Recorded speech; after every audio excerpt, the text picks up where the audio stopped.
تشكيت متاقيت كر أراك ده أوجي هاتا تذكرين جي كرين جي هاجي يعني وقت إن كان هذا شوية حمتشتي بخوي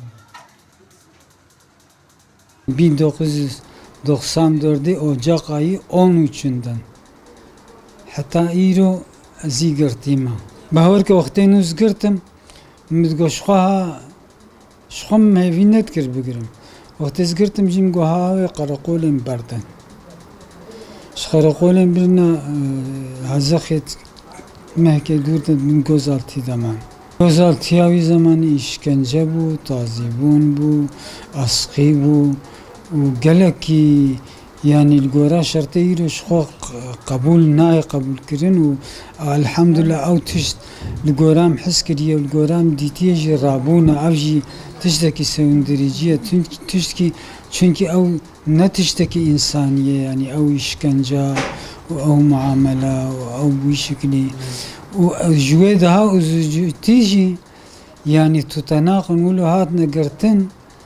hiç de usul edenina. Mesela vedbejin, az mehke de bun gözaltıda, ne tıraşa, ne banyoya, ne tiştikirna, dibej bu teşhisavi papazı hatiye ravandın, dibe mabsubayla, asubayla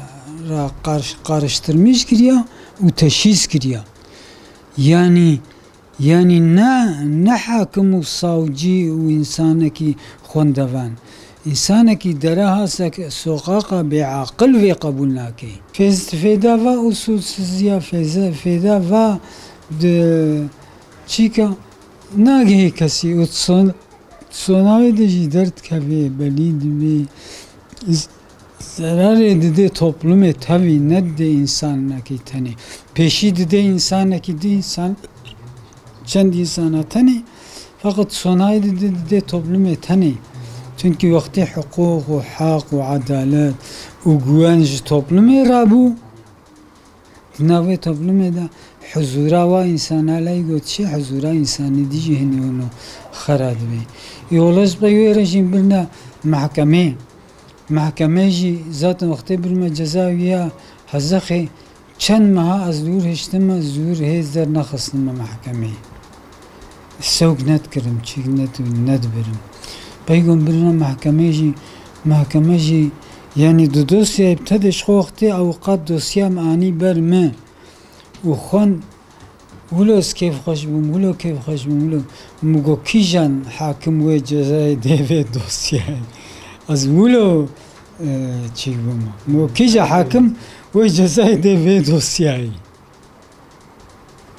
الگورا گوتي گوتن لايقو اوجد ناعشته هنا çünkü otelde ve deri hapsizler khıstam go insani go beri bhaqsi ev cezadana ve go iro او حقس او بشكل كيتين تكفنا حبساده مثلا بري از برم psikiyatri doktoriydim mehecar ked birim derzik المستشفى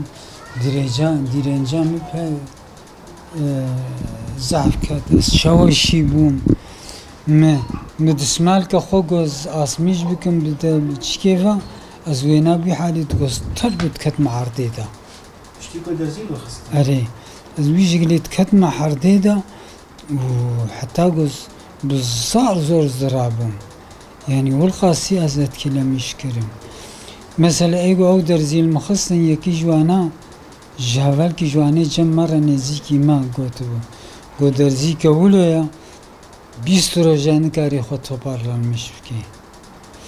yani زوی ولو چیتون مثلا از در کتم دستاوی دست کتم لوابوی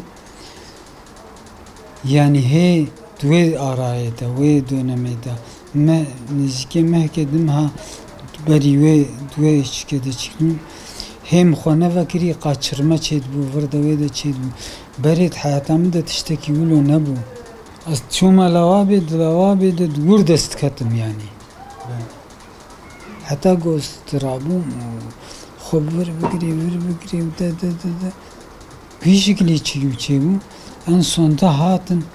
beri sona Ramazan ya da hatın gömete bina çiki atiyemani şu an soğuk چه سەوکەش بۆ چییە چه عیشە ئەو دەرزیژی هەنگی دوێت گوندەمێدە و ئەمژیت شغڵین گوم بێ احتیاجیان وێ دەرزیێنینە وێ دەرزیە وا دەرزیە ئەف دەرزی زەرارێ دێمە فێدێ نادێمە